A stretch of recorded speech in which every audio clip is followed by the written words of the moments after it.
सिंध की गवर्नमेंट बड़ा उस वक्त चीख रही थी और अपने हिसाब से उन्होंने सीएम साहब ऐसे करके बैठे थे बड़ा लॉ का वास्ता बंद कर दे।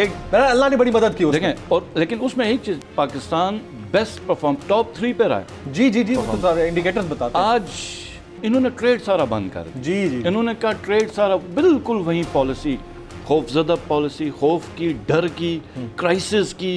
2023-2022 से बेहतर होगा या आप अभी इस आज की यानी 30 तारीख में बैठ कर देखते हैं कि वो इससे भी ज़्यादा भयानक हो सकता है? देखें, पाकिस्तानी कौम के बारे में आप एक याद रखिएगा कि जो पिछले 10, 15, 20 साल में हमने वक्त गुजारा वॉर ऑन टेरर के ऊपर, और जितनी मुश्किल इस मुल्क और रियासत को पेश आई, इतनी शायद ही किसी को, अब आप तमाम मुस्लिम ममालिक को देखें, वो उनके जो चैलेंजेस थे उतने, मतलब हमारे जो चैलेंजेस थे वो इनके नहीं थे, वो क्लैप्स कर गए।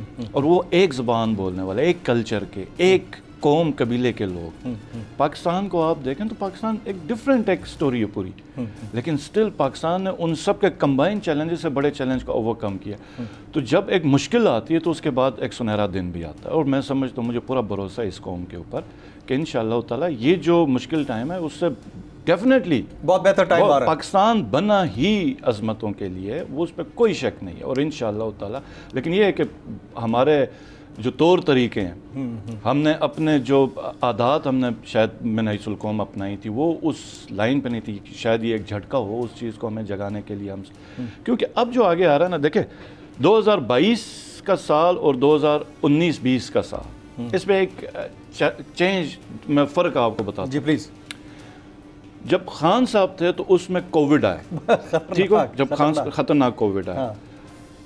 यहाँ पे कल भी मेरी किसी अपने अपोजिशन के दोस्तों से बात हो रही, तो वो कह रहे थे हमारे दौर में फ्लड आया। तो देखें, फ्लड आया तो इसका ये मतलब नहीं कि आपकी फ़्लाइट्स रुकी हैं, आपकी ट्रेड रुकी है, आपकी ट्रांसपोर्टेशन रुकी है, बिजनेस दुनिया का, वर्ल्ड का नहीं रुका, बल्कि ये और ज़्यादा तेज़ी से ग्लोबल क्राइसिस था। वो जो कोविड था वो तो ओवरऑल एक डिफरेंस, लेकिन उसमें जो उस वक्त की लीडरशिप थी वो तनहा खड़ी रही, खान साहब, और उन्होंने कहा कि नहीं, सब कारोबार खुलेगा और सब ये और उनके खिलाफ चल रहे थे। हम मईशत के हाथ बांध के भी बैठे हुए थे। हम मईशत पे रिस्क नहीं कर सकते। एक आम आदमी का क्या हाल होगा, एक गरीब दिहाड़ीदार मजदूर का क्या हाल होगा। ये अल्फाज शायद उस वक्त भी मीडिया खिलाफ बातें कर रहा था, हंस रहा था, क्रिटिसाइज कर रहा था।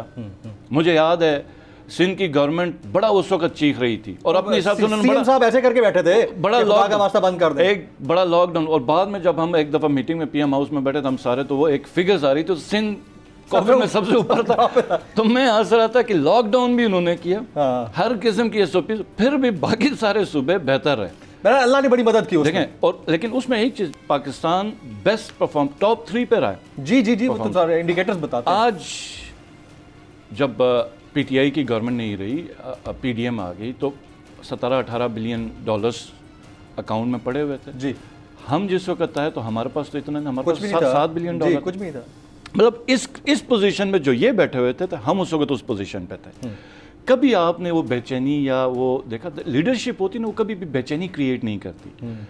लीडरशिप इत्मीनान देती है। हो सकता है ये आए ही बेचैनी क्रिएट करने के लिए हो। ये भी तो एक क्वेश्चन आपने कहा ना फर्क। अब यहाँ पे इन्होंने सबसे पहले, मुझे एक याद है, पीएमएलएन मियां नवाज शरीफ साहब ने एक वो डॉलर अकाउंट सारा सीज किया था, तो हम 35 के पता नहीं $40 रुपए का $1 था, वो 60 पे चला गया था, और वो एक बहुत बड़ा झटका लगा हमारी इकोनॉमी को। तो दूसरा, इन्होंने ट्रेड सारा बंद कर दिया। जी जी, इन्होंने कहा ट्रेड सारा बिल्कुल वही पॉलिसी, खौफजदा पॉलिसी, खौफ की, डर की, क्राइसिस की। मतलब जब इससे बड़ा क्राइसिस हो नहीं सकता कि जब आपको पता चले कि आपकी लीडरशिप या आपके जिम्मेदार डर गए हैं, उनके पास कोई हल नहीं है, कोई इसका कोई सोल्यूशन नहीं है। इससे बड़ा क्राइसिस और कोई वो नहीं होता। असल क्राइसिस तो ये है ना कि इल मैनेजमेंट हो और वो शक्ल से साइकोलॉजिकल क्राइसिस में एनालाइज करना, तो ये दो बड़े। Very right sir. अगर आपको ये वीडियो पसंद आई हो तो सब्सक्राइब कीजिए और बेल आइकन जरूर हिट कीजिएगा। सबसे बड़े चैनल बोल न्यूज के एंकर मखदूम शहाबुद्दीन के प्रोग्राम अब बात होगी ने रेटिंग के तमाम रिकॉर्ड्स तोड़ दिए। मैं हूं मखदूम शहाबुद्दीन और आप देख रहे हैं अब बात होगी। 46% नाजरीन ने बोल न्यूज को देखा, सोशल मीडिया पर भी सबने ज्यादा देखा। सब्सक्राइब करें और बेल दबाएं ताकि कोई खबर रह न जाए।